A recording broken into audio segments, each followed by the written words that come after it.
नमस्कार साथियों, स्वागत है आप सबका इस यूट्यूब चैनल पर। Myself Amit Kumar from IIT Patna, दुर्ना batch, lecture number #33।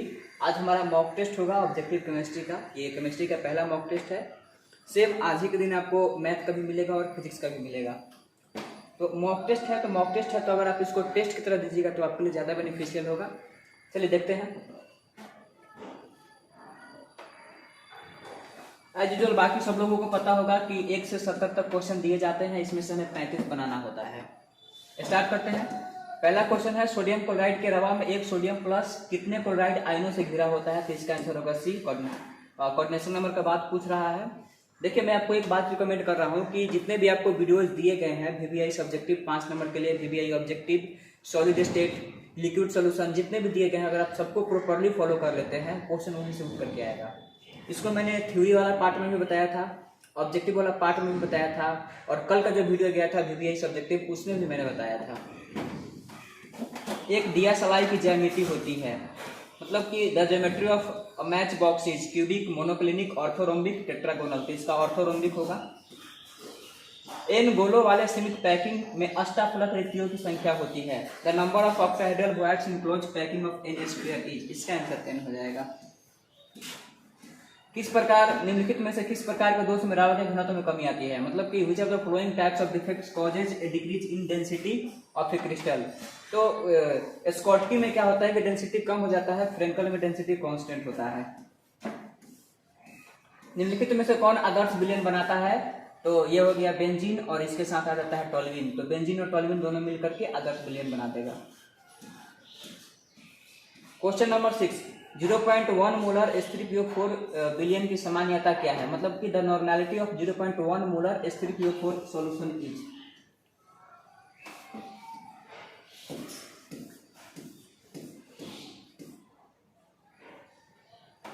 Question number 6 को जरा सॉल्व करते हैं। वैसे मैंने लिक्विड सॉल्यूशन वाला चैप्टर में इसको बताया था। एक फॉर्मूला होता है n बराबर m इंटू n फैक्टर, जिसमें n को हम कह सकते हैं नॉर्मेलिटी बराबर मोलैरिटी, और n फैक्टर को वैलेंसी कहा जाता है। तो वैलेंसी का मतलब क्या होता है? तो एसिड के लिए जितना H प्लस होगा वो उसका वैलेंसी कहलाएगा। बेस के लिए जितना OH माइनस होगा उतना वो उसका वैलेंसी कहलाएगा। सॉल्ट के लिए जितना उस पर प्लस या माइनस होगा, जितना उस पर चार्ज होगा, वो उसका n फैक्टर कहलाएगा। नॉर्मेलिटी का मान हमसे पूछा जा रहा है, मोलैरिटी का मान दिया हुआ है 0.1 इंटू, अब H3PO4 में निकलने वाला H प्लस कितना होता है? तो P डबल बॉन्ड O, यहाँ पर है OH, यहाँ पर है OH, यहाँ पर है OH। तो यहाँ से H निकल जाएगा, यहाँ से H निकल जाएगा, यहाँ से H निकल जाएगा। तो यानी इसके लिए वैलेंसी का मान हो जाएगा 3। यहाँ पर रख देंगे 3। तो नॉर्मेलिटी बराबर हो जाएगा 0.1, 0.3 हो जाएगा। यानी कि इसका ऑप्शन डी सही हो गया। तो ये क्वेश्चन है जो कि पूछा जाता है। तो मैं आपको सजेस्ट करूंगा कि ये फॉर्मूला आप याद रखिए। किसी तनु घोल का अनुसंख्य गुणधर्म किस पर निर्भर करता है? The colligative properties of dilute solution depends on. जो कोलिगेटिव प्रॉपर्टीज होता है, मतलब कि अनुसंख्य गुणधर्म हमेशा सॉल्यूट के अणुओं की संख्या पर निर्भर करता है। तो ऑप्शन सी सही हो जाएगा। 25 डिग्री सेल्सियस पर निम्नलिखित में से किसका परासरणी दाब सबसे अधिक होगा? मतलब at 25 degree Celsius the osmotic pressure of which of the following would be maximum. तो ये क्वेश्चन बड़ा ही पॉपुलर है।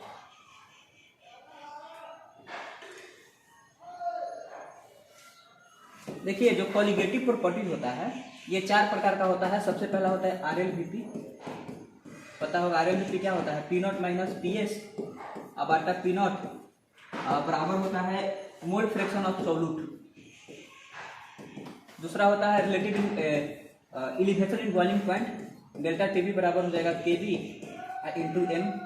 तीसरा होता है depression in freezing point, delta TF बराबर होता है KF इंटू M। चौथा होता है ऑस्मोटिक प्रेशर, पाई बराबर होता है CR। अब इसको मतलब इसका अगर हमारे पास नॉन आइडियल नेचर हो जाता है तो उस नॉन आइडियलिटी को आइडियलिटी में बदलने के लिए इसमें गुना किया जाता है, वांट ऑफ फैक्टर से गुना किया जाता है।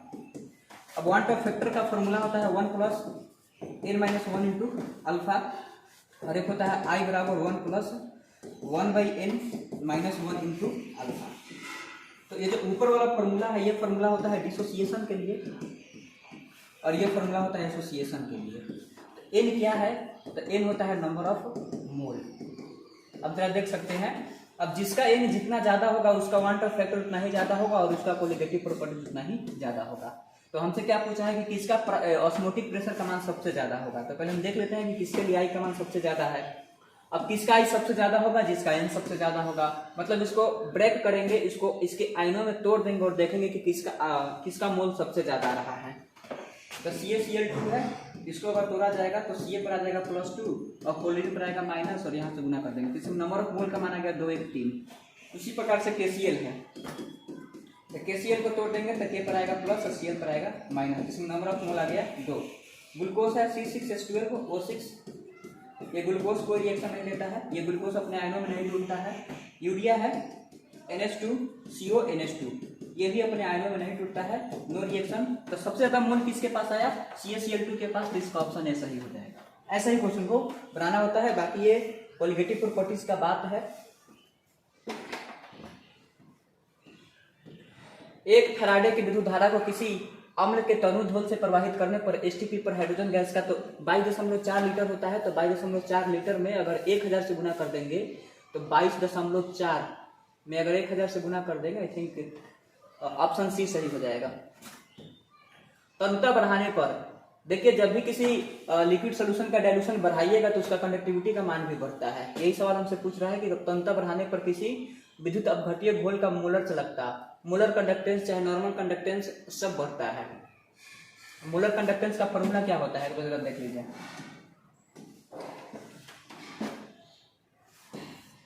मोलर कंडक्टेंस का फॉर्मूला होता है कप्पा इंटू 1000 अब बट्टा होता है मोलैरिटी।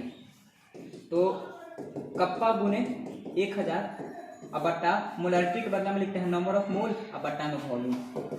तो कप्पा गुने 1000 अब बट्टा नंबर ऑफ मोल, अब वॉल्यूम चला जाएगा ऊपर। अब वॉल्यूम होता है लीटर में। अब चूंकि उसको क्या किया जा रहा है? डाइल्यूट किया जा रहा है।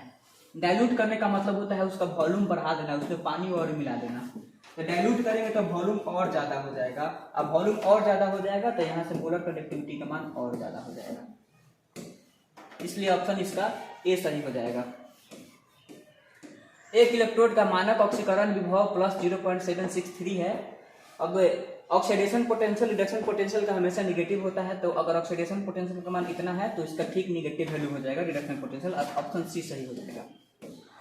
क्वेश्चन नंबर 12, ये कोलार्स का नियम है। जब भी इनफाइनाइट सॉल्यूशन की बात आती है तो इसके इंडिविजुअल पार्टिकल्स में तोड़ देते हैं और तोड़ने के बाद देखते हैं सोडियम जितना होगा उसमें उससे गुना कर देते हैं, ये जितना होगा उतना उससे गुना कर देते हैं। जिसका ऑप्शन सी सही हो जाएगा। कोलार्स का नियम कहते हैं इसको। निम्नलिखित में से कौन द्वितीयक सेल है? लेक्लांचे मतलब जो primary cell which of the following is secondary cell पूछा जा रहा है। तो जो लेक्लांचे है ये प्राइमरी होता है। लेड स्टेरिस का सही आंसर होगा। लेड स्टेरिस का सेकेंडरी आंसर होगा। किसी अभिक्रिया का वेग किसी अभिक्रिया का वेग स्थिरांक निर्भर करता है। मतलब कि the rate constant of reaction depends upon, याद रखिएगा इक्विलिब्रियम कांस्टेंट हो चाहे रेट कांस्टेंट हो, वो हमेशा टेम्परेचर पर डिपेंड करता है। ऑप्शन ए सही होगा। प्रथम कोटि की अभिक्रिया के वेग स्थिरांक की इकाई क्या होती है? Rate constant. अगर इसको आप नोट कर सकते हैं तो नोट कीजिए। Rate constant for nth order reaction. मैं यहाँ पर केवल जीरो और जैसे कि मान लेते हैं कि आप में से बहुत ऐसे बच्चे होंगे जिनको याद होगा कि जीरो ऑर्डर का होता है मोल पर लीटर पर सेकेंड और फर्स्ट ऑर्डर का होता है पर सेकंड। मतलब पर सेकंड का बात किया मतलब प्रति समय का बात किया तो इसका ऑप्शन बी सही हो गया। अगर मैं आपसे पूछूं कि बताइए कि 10th ऑर्डर रिएक्शन का रेट कांस्टेंट का मान कितना होगा। अगर मान लेते हैं कि 1000 कोई रिएक्शन है जिसका ऑर्डर का मान है 1000 तो उसका रेट कांस्टेंट का मान कितना होगा। अगर मान लेते हैं कि हम आपसे पूछ दें कि 5th ऑर्डर का बताइए कि रेट कांस्टेंट का यूनिट का मान क्या होगा। तो उसके लिए एक फॉर्मूला याद रखिएगा। डायरेक्ट यूनिट बराबर होता है मोल के power 1 minus n into litre के पावर n माइनस 1 सेकेंड के पावर -1। तो अगर फर्स्ट ऑर्डर का पूछेगा तो n का मान 0, चूंकि यहाँ अगर जीरो ऑर्डर का पूछेगा तो n का मान 0, अगर फर्स्ट ऑर्डर का पूछेगा तो n का मान 1। तो यहाँ पर प्रथम कोटि पूछा है तो n बराबर 1 रखेंगे। तो मोल के पावर 1 - 1, लीटर के पावर 1 - 1, सेकेंड के पावर -1, ये हो गया 0 सॉरी मतलब ये हो गया 1, ये हो गया 1, आ जाएगा सेकंड के पावर -1, मतलब टाइम के पावर -1 आ जाएगा। अगर टाइम सेकंड में होगा तो सेकंड, टाइम मिनट में होगा तो मिनट, घंटा में होगा तो घंटा, जिसके हिसाब से दिया जाएगा उसके हिसाब से यहाँ पर लिख दिया करेंगे। अगर क्वेश्चन नंबर 16, अगर अभिकारक के आरंभिक सांद्रण को दोगुना कर दिया जाता है तो अभिक्रिया का अर्ध आयु भी दोगुनी हो जाती है, तो अभिक्रिया की कोटि है। मतलब पूछा जा रहा है कि if initial concentration of the reactant is doubled, time for half reaction is also doubled. अगर किसी रिएक्शन में इनिशियल कंसंट्रेशन को हम दोगुना कर देते हैं तो उसका टी हाफ का भी दोगुना हो जाता है, तो उसका ऑर्डर क्या होगा, तो 0 होगा। क्योंकि हमको पता होगा कि 0 ऑर्डर रिएक्शन के लिए टी हाफ का जो मान होता है उसका फॉर्मूला क्या होता है, A0/2 तो टी हाफ बराबर होता है A0 अब बट्टा होता है 2K। तो यहाँ से A0 का मान टी हाफ के डायरेक्टली प्रोपोर्शनल है। अगर इसको दोगुना कर देंगे तो ये भी दोगुना कर देना, मतलब कि 0 ऑर्डर के लिए टी हाफ का मान उसके इनिशियल कंसंट्रेशन के डायरेक्टली प्रोपोर्शनल होता है और फर्स्ट ऑर्डर के लिए कांस्टेंट होता है। तो इसका हो जाएगा ऑप्शन ए 0। प्रथम कोटि की अभिक्रिया के लिए निम्नलिखित में से कौन सही है। अब फर्स्ट ऑर्डर रिएक्शन का देखिए टी हाफ का मान क्या होता है। फर्स्ट ऑर्डर रिएक्शन के लिए 0 के लिए तो ऊपर मैंने लिखा भी था, फिर से लिख लीजिए। 0 के लिए टी हाफ का मान होता है A0/2K। A0 क्या है, इनिशियल कंसंट्रेशन है, initial concentration of the reactant है। अगर फर्स्ट ऑर्डर का बात किया जाए तो फर्स्ट ऑर्डर के लिए क्या होगा, तो फर्स्ट ऑर्डर के लिए टी हाफ का मान होता है 0.693/K। तो यहाँ से जो टी हाफ है ये कांस्टेंट आ रहा है। टी हाफ का मान किसी भी चीज़ पर डिपेंड नहीं करता है, किसके लिए, फर्स्ट ऑर्डर रिएक्शन के लिए। तो ऑप्शन ए गलत हो गया, ऑप्शन बी भी गलत हो गया, ऑप्शन डी भी गलत हो गया, क्योंकि यहाँ पर टी हाफ है, डायरेक्टली प्रोपोर्शनल है A⁴, तो टी हाफ और डायरेक्टली प्रोपोर्शनल होगा। A⁴ क्या आएगा, 1 आएगा, और 1 क्या है, कांस्टेंट, यानी कि ऑप्शन सी सही हो गया।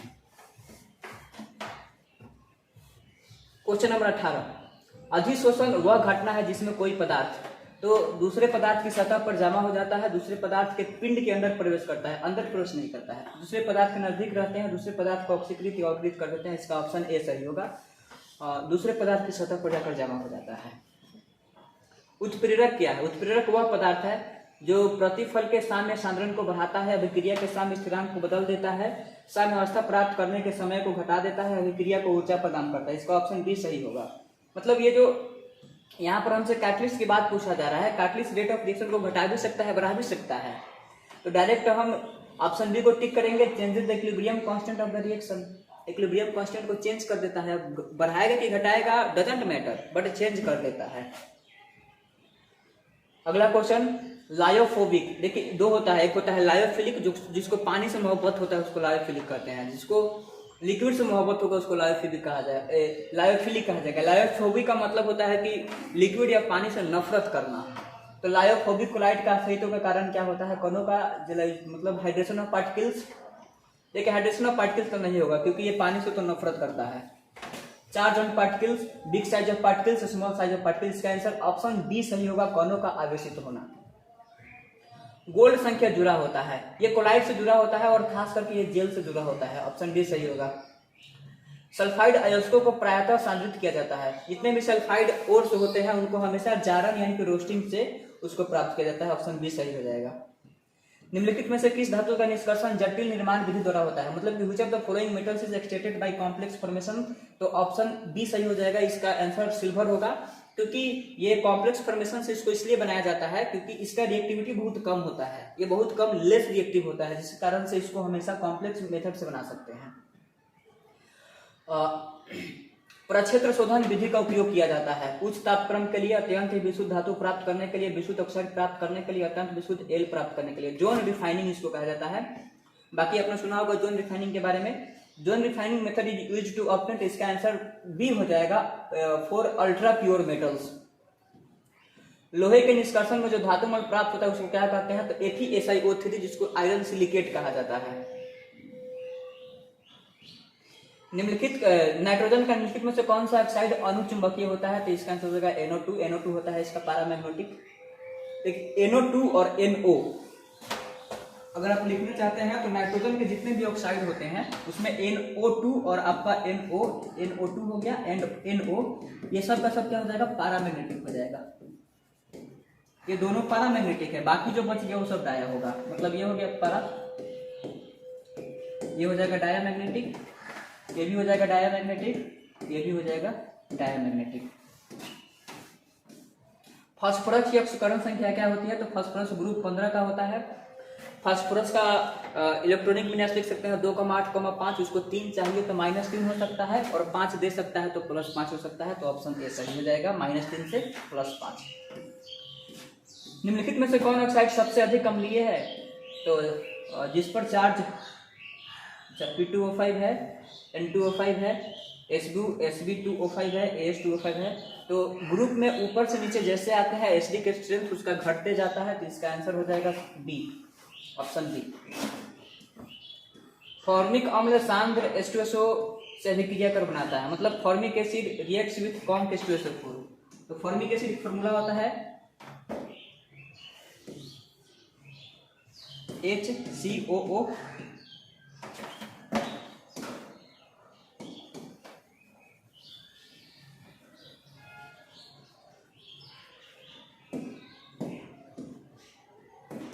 HCOOH। इसका रिएक्शन कराया जाएगा कौन H2SO4। देखिए H2SO4 जहां कहीं भी जाएगा, एकदम आप 100% गांठ बांध लीजिए, H2SO4 जहां कहीं भी जाएगा ये डिहाइड्रेटिंग एजेंट की तरह काम करता है। ये बहुत ही अच्छा डिहाइड्रेटिंग एजेंट है। जाएगा यहाँ से, डिहाइड्रेटिंग एजेंट कहने का मतलब है यहाँ से H2O निकाल देगा, H2O निकाल देगा, तुरंत यहाँ से बन जाता है कार्बन मोनोऑक्साइड। ऑप्शन ए सही हो जाएगा। सल्फर के अणु होते हैं, सल्फर हमेशा अपने 8 परमाणुओं के साथ होता है। तो इसका आंसर हो जाएगा ऑप्शन बी, अष्टाण्विक या ऑक्टाएटॉमिक। कॉपर का इलेक्ट्रॉनिक विन्यास क्या होता है? ये बहुत इंपॉर्टेंट है, इसमें अक्सर बच्चे गलती कर जाते हैं। कॉपर और क्रोमियम बहुत इंपॉर्टेंट है। मैं यहाँ पर फिर से लिख रहा हूँ कॉपर और क्रोमियम का। देखिए क्रोमियम है तो इसका क्या हो जाएगा 1s2, 2s2, 2p6, 3s2, फिर हो जाएगा 4p6। एक मिनट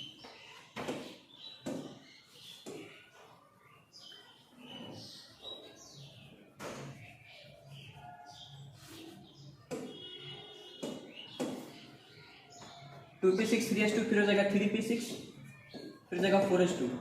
तो यहाँ तक हो गया आर्गन, और यहाँ तक हो गया आर्गन, और 2 इलेक्ट्रॉन यहाँ पर आ गया। तो 18 तो कितना हो गया 20। अब 4s2 के बाद हो जाएगा 3d4, 20 हो गया 24। देखिए 2 तार 6 10 10 2 12 12 6 18 तो 20 4 24। लेकिन ये हुंड का नियम, पॉली का नियम, पॉली के अलावा फिर अफबाउ का नियम, ये तीनों को मिला दिया जाए तो ओवरऑल एक रिजल्ट निकल के आता है। जितने भी हमारे पास पदार्थ होते हैं उनके जो ऑर्बिटल्स होते हैं उनकी पसंद होती है, मतलब वो या तो फुलफिल्ड रहना पसंद करते हैं या हाफ फिल्ड रहना पसंद करते हैं। मतलब उनका अगर फुलफिल्ड है तो उसका स्टेबिलिटी ज्यादा होगा, हाफ फिल्ड है तो उसका स्टेबिलिटी ज्यादा होगा। तो अगर पॉसिबिलिटी है तो उसको बदल दीजिए। कैसे बदलेंगे? तो उसको एनर्जी देकर। यहाँ तक तो ठीक है, कोई दिक्कत नहीं है, ये ऑर्गन है। तो क्रोमियम है तो इसके लिए आ जाएगा ऑर्गन, और फिर यहाँ पर आ जाएगा 4s2 और यहाँ पर आ जाएगा 3d4। तो इलेक्ट्रॉन को अगर हम अरेंज करेंगे, ये रहेगा 4s2 के लिए, और 3d4 है 3d4 1 2 3 4। अब देखिए ये फुलफिल्ड है, बट ये ना तो फुलफिल्ड है और ना ही हाफ फिल्ड है। तो तीनों नियम को मिला करके एक निष्कर्ष निकाला गया कि अगर पॉसिबिलिटी है किसी को फुलफिल्ड या हाफ फिल्ड बनाने की तो बना दीजिए। तो इसको बना दिया जाता है, इसको एनर्जी दिया जाता है, इसको हीट दिया जाता है, गर्म किया जाता है। यहाँ से इलेक्ट्रॉन कूद करके इसमें आ जाएगा। जब इलेक्ट्रॉन कूद करके इसमें आ जाएगा तो इसका इलेक्ट्रॉन विन्यास ऐसे लिखाएगा, एक इसमें रहेगा और दूसरा इलेक्ट्रॉन इस ऑर्बिटल में आकर के रह जाएगा। 1 2 3 4, और इसमें का जो था इसमें आ गया, तब हो गया 4s1 और क्या हो जाएगा 3d5। यानी कि कॉपर का क्या हो जाएगा 4s1। ऑर्गन तक तो ठीक है, कोई समस्या नहीं है, ये सब ऑर्गन है। फिर क्या हो जाएगा 4s1 और 3d5। फिर कॉपर के आगे बढ़ेंगे तो कॉपर के आगे आएगा मैग्नीज, ये 24 नंबर होता है और ये होता है 25 नंबर। तो मैग्नीज का हो जाएगा ऑर्गन। अब लास्ट वाला इलेक्ट्रॉन हमेशा सबसे बाहर वाला सेल में आता है, तो 4s में जाएगा तो 4s2 हो जाएगा, और फिर हो जाएगा 3d5। अब मैग्नीज के बाद फिर आएगा आयरन 26, ये हो गया ऑर्गन, और 4s2 भर गया है तो फिर जाएगा 3d में, तो हो जाएगा 3d6। Iron cobalt manganese iron cobalt, यहाँ पर हो गया ऑर्गन, और यहाँ पर आ गया 4s2 और यहाँ पर जाएगा 3d7। अभी तो कोई दिक्कत नहीं है, ऐसे ही चलते रहेगा। फिर आएगा निकेल, ऑर्गन हो गया, फिर हो गया 4s2 और फिर हो जाएगा 3d9। अब आते हैं कॉपर। कॉपर का हो जाएगा 29, इसके लिए हो जाएगा आर्गन और 4s2 और 3d9। अब मैक्सिमम बच्चों को लगता है कि यही सही है, अब शायद ऑप्शन दिया भी होगा 4s2 3d9। अब इसमें से अधिकतम बच्चे क्या करते हैं कि इसको टिक करते हैं, जो कि गलत है। देखिए यहाँ पर मेरा भी आ रहा है और एक फिर आर्गन हो गया, 3d9 हो गया, 4s2 हो गया, बट ये गलत है, ऐसे नहीं होगा, क्योंकि अफबाउ पॉली और यहाँ पर हुन का नियम लगाया जाएगा।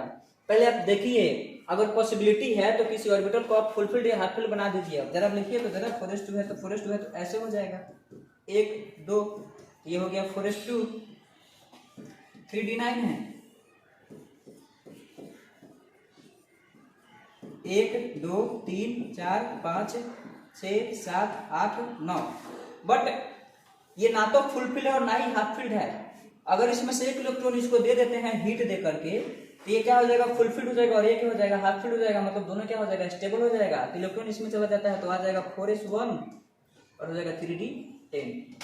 तो आर्गन 4s1 3d10, देख लीजिए 4s1 3d10, ऑप्शन बी सही हो जाएगा। तो ये सब बात का ख्याल रखना है, इलेक्ट्रॉनिक बुनियाद से सवाल पूछे जाते हैं। इसका ऑप्शन बी सही हो जाएगा।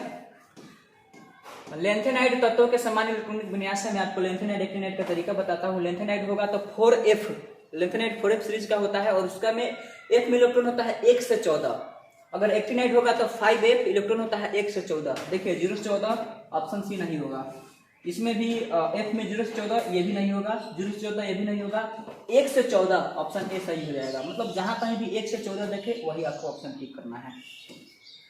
निम्नलिखित में से कौन एक्टिनाइड नहीं है, तो टर्बियम एक्टिनाइड नहीं है, ऑप्शन बी सही हो जाएगा। निम्नलिखित में से कौन प्रति चुंबकीय है, मतलब विच of the following is diamagnetic. अब इलेक्ट्रॉनिक विन्यास लिख करके देखिए डायमैग्नेटिक कौन है। क्रोमियम है, तो पहले ऐसे करते हैं, क्रोमियम का लिख लेते हैं। अभी अभी मैंने आपको बताया कि क्रोमियम का कैसे होगा, क्योंकि क्रोमियम के पास इलेक्ट्रॉन होता है 24 और इस पर चार्ज कितना है +3, तो +3 है तो इसमें से 21 इलेक्ट्रॉन होगा। तो पहले क्रोमियम का नॉर्मल इलेक्ट्रॉनिक विन्यास लिखते हैं, +3 को हटा देते हैं, +3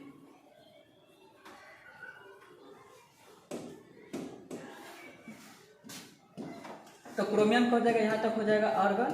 और क्रोमियम का था 4s1 3d5, 4s1 3d5 था।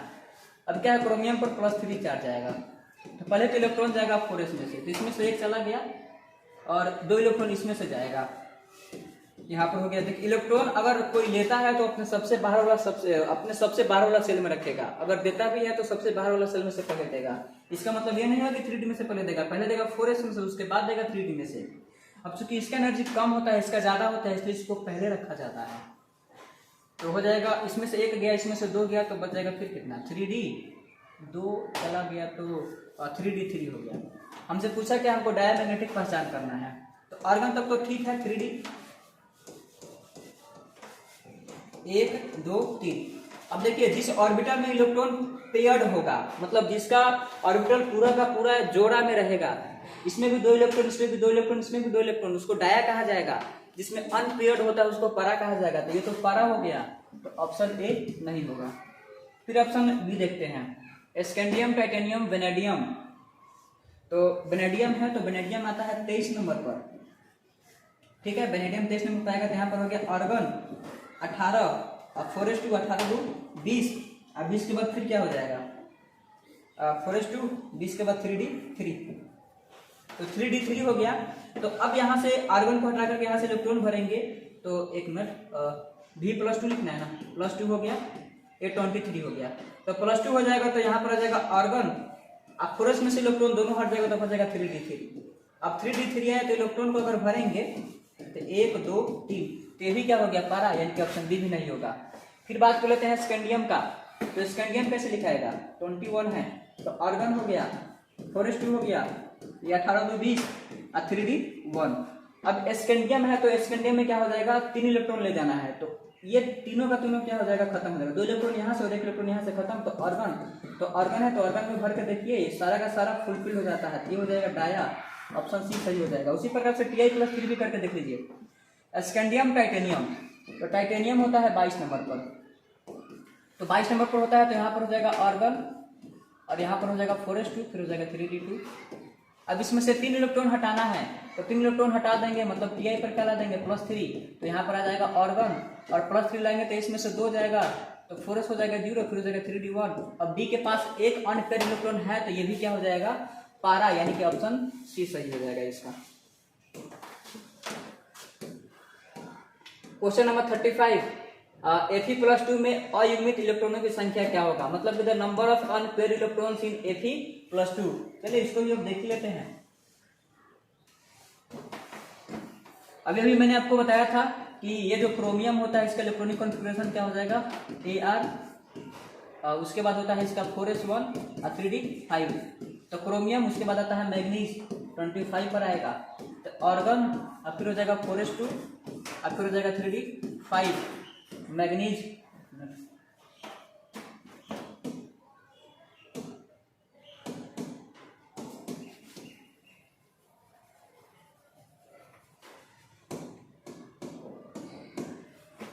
मैग्नीज के बाद आयरन 26 पर आता है, ऑर्गन हो जाएगा 18 2 20 और 3d6। अब ये 4s2 है तो 4s2 हो जाएगा 3d6, 1 2 3 4 5 6। अब पूछा क्या है कि इसके पास अनपेयर इलेक्ट्रॉन कितना है, देखिए 1 2 3 4, इसके पास नंबर ऑफ अनपेयर इलेक्ट्रॉन की संख्या 4 है, ऑप्शन ए सही हो जाएगा। अगला क्वेश्चन, K3FeCN6 में Fe की ऑक्सीकरण संख्या का मान क्या होगा। ये तो बहुत ही आसान क्वेश्चन है। ऑक्सीकरण संख्या पोटेशियम का कितना होगा +1, और इसकी संख्या कितना है 3, और जिस पर निकालना है उस पर क्या मान लेंगे x, और उसकी संख्या कितना है 1, और प्लस Cn मतलब होता है साइनाइड, इस पर चार्ज कितना होता है -1 एंड 2 क्या हो जाएगा 6, और ओवरऑल इस पर चार्ज कितना है 0, तो बराबर क्या हो जाएगा 0, तो +3 + x -6 बराबर 0, तो x - 3 बराबर 0, तो x बराबर हो जाएगा +3। अब चूंकि 3 केवल दिया है तो ऑप्शन सी सही हो जाएगा। सभी लिगेंड होते हैं, लिगेंड किसे कहते हैं, जिसके पास लोन पेयर देने की टेंडेंसी होती है उसे लिगेंड कहते हैं, जो लोन पेयर देता है उसको क्या कहते हैं लुईस बेस कहते हैं, तो इसका ऑप्शन बी सही हो जाएगा, लेविस भस्म। जटिल आयन NiCN2 की संरचना है, ये क्वेश्चन बनेगा वैलेंस बॉन्ड थ्योरी से। अब देखिए सवाल दिया है NiCN4 और इस पर -2 है। अब चूंकि ये निकेल है तो इस पर चार्ज कितना हो जाएगा, पहले चार्ज निकालते हैं सबसे पहले, तो मान लेते हैं कि इस पर चार्ज होगा x प्लस -1 Cn पर चार्ज होता है गुने 4, अब बराबर ओवरऑल चार्ज कितना है -2, तो x -4 बराबर -2, तो x बराबर -2 अब +4, x बराबर आ जाएगा +2। अब यहाँ पर निकेल का फिर लिखा जाएगा इलेक्ट्रॉनिक कॉन्फ़िगरेशन। याद रखिए जब भी यहाँ पर इलेक्ट्रॉनिक कॉन्फ़िगरेशन लिखते हैं कॉम्प्लेक्स कंपाउंड में, इलेक्ट्रॉनिक कॉन्फ़िगरेशन लिखते समय यहाँ पर हुंड का नियम, हुंड्स रूल, एक मिनट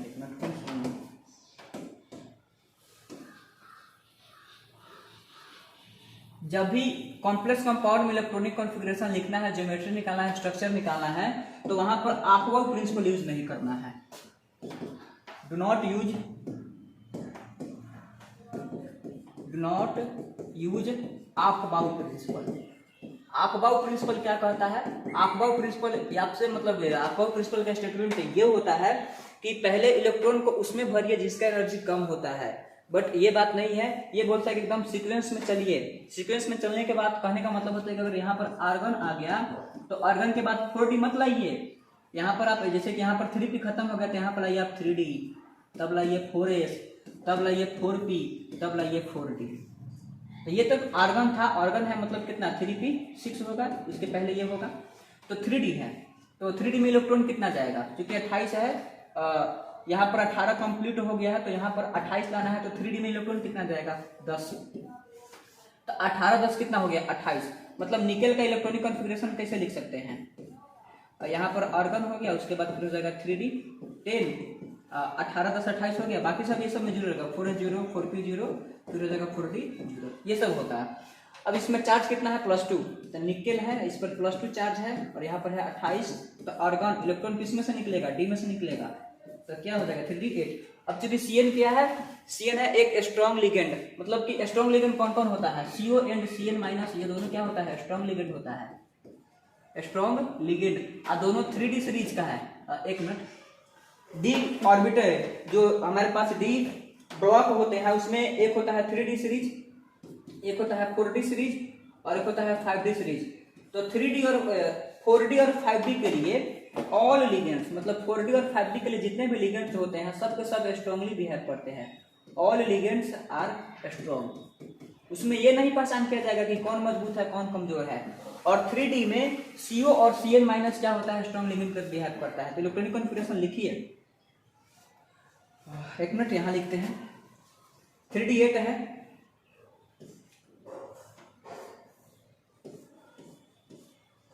एक दो तीन चार, ये हो गया 5, ये 3D8 के लिए है।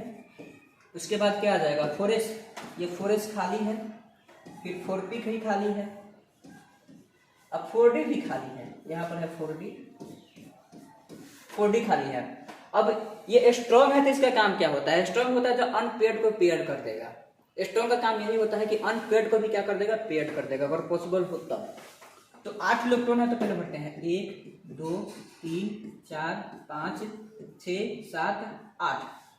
अब चूंकि ये CN4 है मतलब साइनाइड की संख्या 4 है, ये स्ट्रॉन्ग लिगेंड है, आएगा तो ये क्या हो जाएगा, पेयर्ड हो जाएगा, क्योंकि वो क्या है, स्ट्रॉन्ग है। अगर वीक रहता तो पेयर्ड नहीं होता। Cn डायरेक्ट इसमें आता, लेकिन अभी Cn पहले इसमें आएगा, इसको हटाकर इसमें पेयर्ड कर देगा, मतलब ये इलेक्ट्रॉन तो ठीक है बट ये क्या हो जाएगा पेयर्ड। और ये एक मिनट, 1 2 3 4 5 6,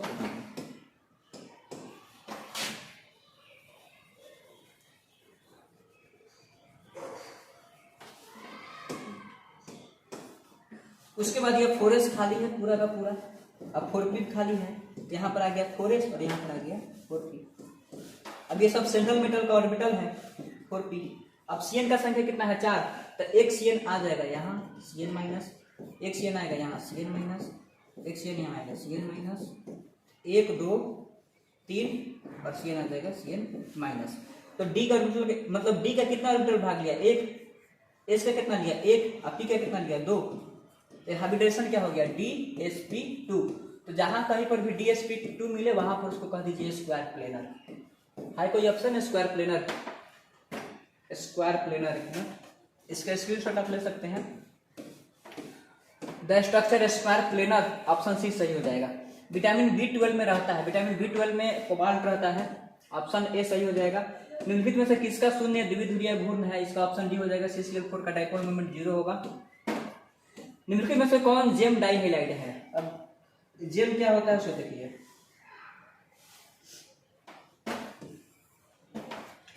अब कार्बन कार्बन है,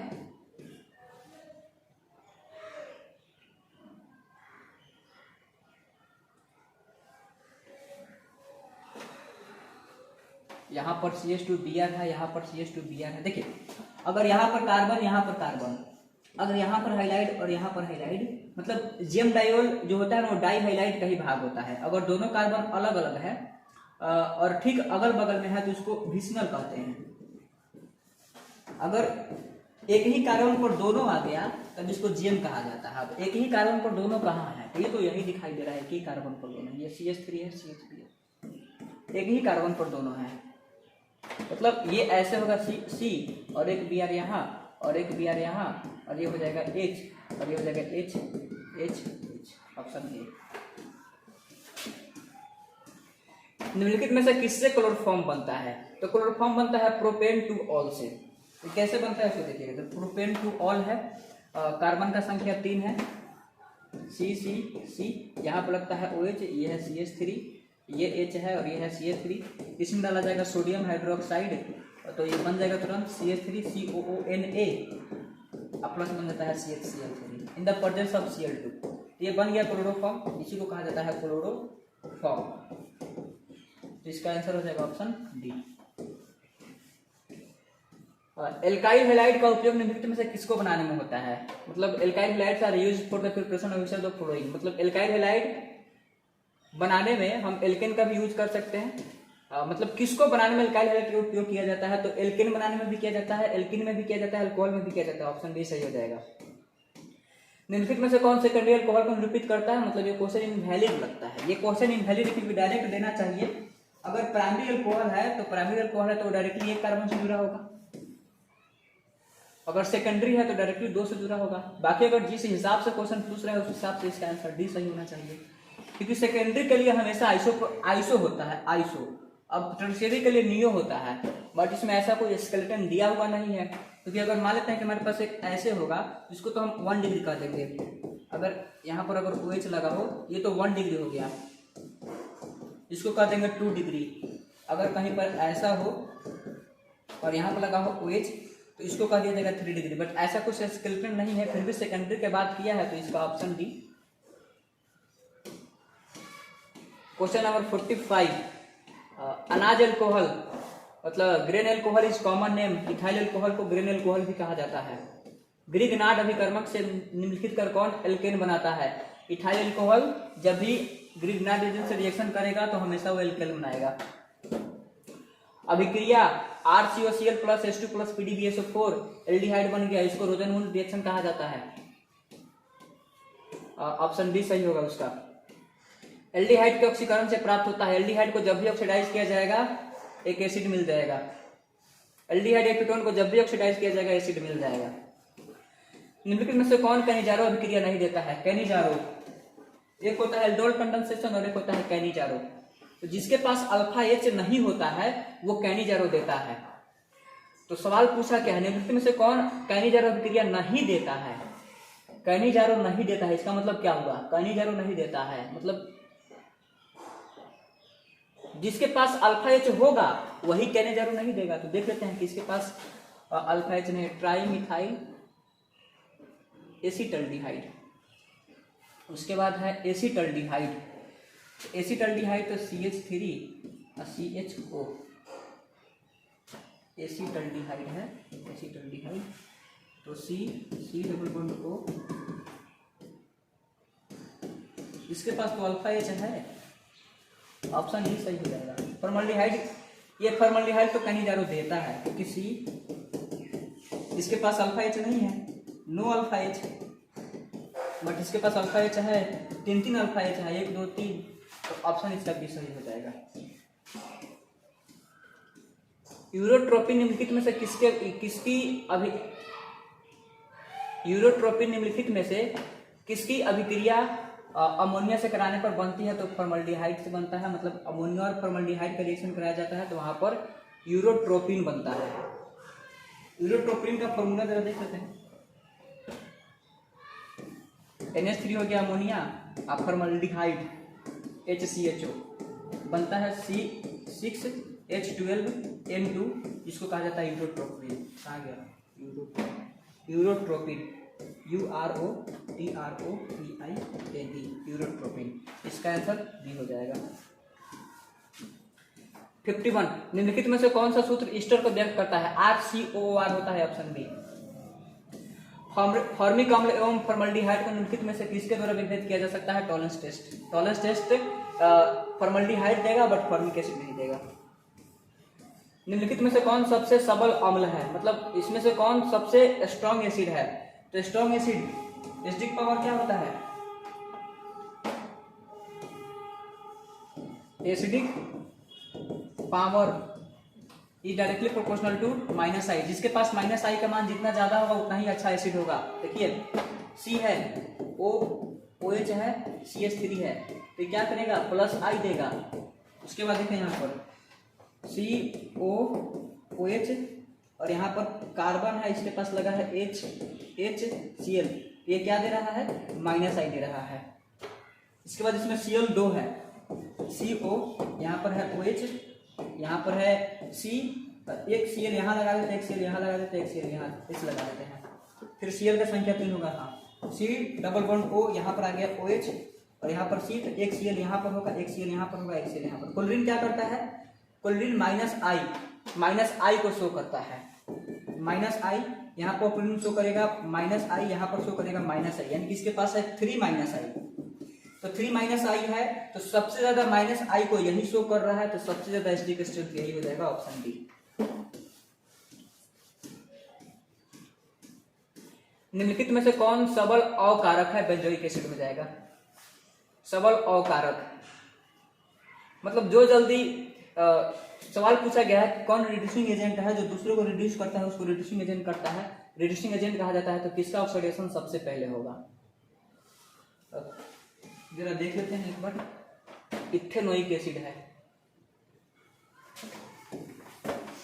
CH3 हो गया, COOH, जिसका ऑक्सीडेशन होता है उसको रिड्यूसिंग एजेंट कहा जाता है, बेंजोइक एसिड।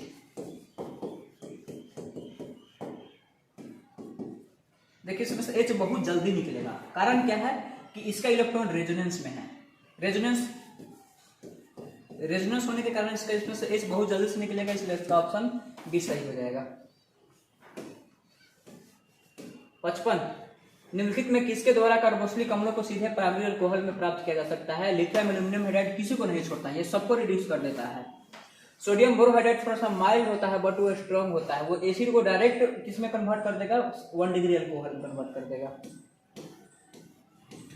निम्नलिखित में से कौन सेकेंडरी एमीन है, तो सेकेंडरी एमीन तो एकदम आसान से ऑप्शन डी हो जाएगा, क्योंकि ये जो नाइट्रोजन है ये जितने कार्बन से डायरेक्टली जुड़ा होता है वो उसका डिग्री होता है, तो ये 2 कार्बन से जुड़ा हुआ है तो सेकेंडरी, ये हो जाएगा टर्शियर, ये हो जाएगा प्राइमरी, इसका ऑप्शन हो जाएगा डी। और मिथाइल आइसोसाइनाइड का अनुसूत्र क्या होगा, तो मिथाइल आइसोसाइनाइड है, आइसोसाइनेट है, ऑप्शन ए हो जाएगा, CH3NCO। निम्नलिखित में किसके जलांशन से प्राइमरी एमीन बनता है, तो एल्काइल साइनाइड, इसका ऑप्शन बी सही हो जाएगा। एल्काइल साइनाइड को हाइड्रोलाइसिस कराने पर वहां पर 1 डिग्री एमीन मिल जाता है, मतलब कहने का मतलब ये एल्काइल साइनाइड है, RCN है, RCN।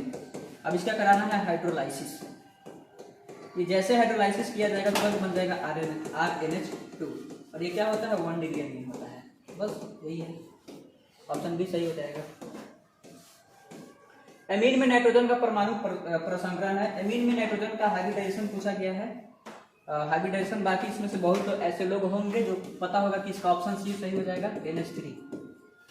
तो इसमें निकालते हैं पहले THO बराबर होता है 1/2, और फार्मूला होता है कि इसमें सेंट्रल मेटल कौन है, तो सेंट्रल एटम कौन है, नाइट्रोजन, इसके पास वैलेंस इलेक्ट्रॉन कितना है, तो नाइट्रोजन के पास होता है 5, अब प्लस इसमें मोनोवैलेंट को जोड़ते हैं, तो मोनोवैलेंट मतलब होता है सिंगल बॉन्ड बनाने वाला, कितना है 3, तो प्लस हो गया 3, और जितना माइनस होगा उतना जोड़ देंगे, जितना प्लस होगा उतना घटा देंगे, तो कोई माइनस कोई प्लस नहीं है, तो THO का मान हो गया 5 × 8/2 4, अगर 2 होता तो sp, 3 होता तो sp2, 4 आया तो sp3, स्ट्रक्चर हो जाएगा टेट्राहेड्रल।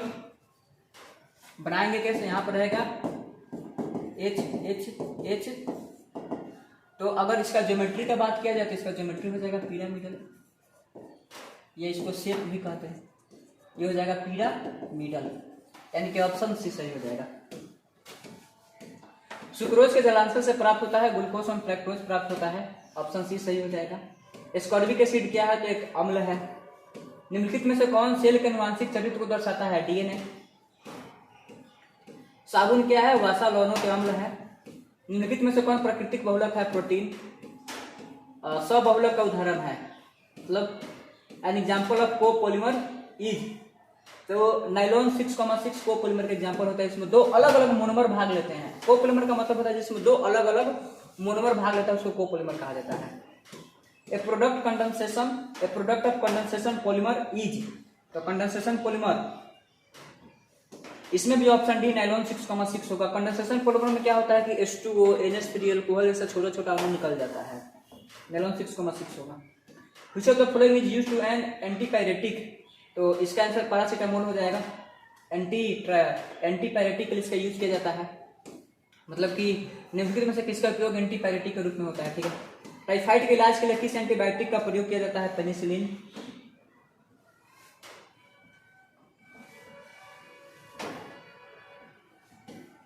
एक मिनट, टाइफाइड है, हाँ टाइफाइड है ना, इसका ऑप्शन बी सही हो जाएगा।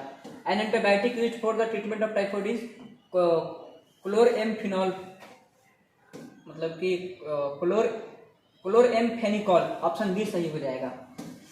भोपाल हादसे में जो विषैली गैस निकली थी उसका आइसोसाइनेट था, मिथाइल आइसोसाइनेट, ऑप्शन बी सही हो जाएगा। गेमेक्सिन क्या है? बेंजीन, इसका सी सही होगा। बेंजीन हेक्साक्लोराइड को गेमेक्सिन कहा जाता है। जरा फॉर्मूला देख लीजिए। गेमेक्सिन बेंजीन हो गया, Cl Cl Cl Cl Cl Cl, ये क्या होता है? गेमेक्सिन। तो this is all about your mock test paper 1 of the chemistry. मिलते हैं नेक्स्ट वीडियो में किसी और नेक्स्ट पेपर के साथ या नए चैप्टर के साथ। तब तक ऑल द बेस्ट।